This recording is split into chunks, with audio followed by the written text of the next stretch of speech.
Greetings. It's Wednesday, September 11th, 2019, and we're in the middle of a severe storm outbreak in west central and southwestern Nebraska. It is 6:18 p.m. right now.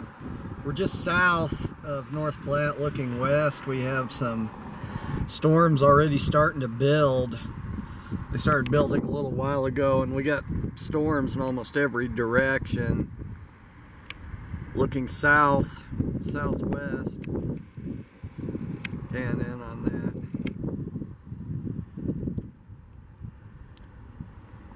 And we are in a tornado watch until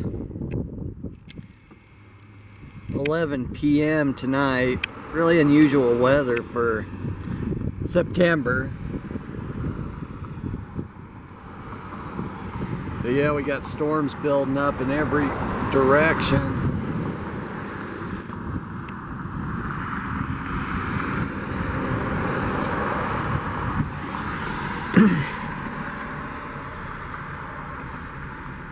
That one to our northwest is starting to take on a little bit of a supercell structure to it.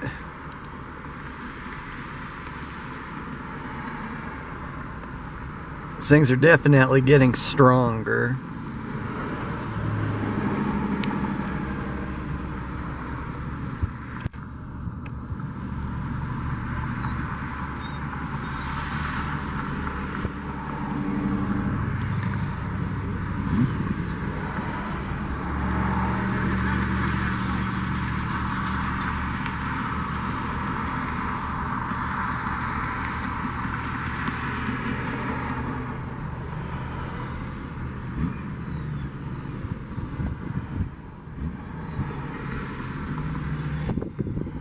Well, that's what's going on right now.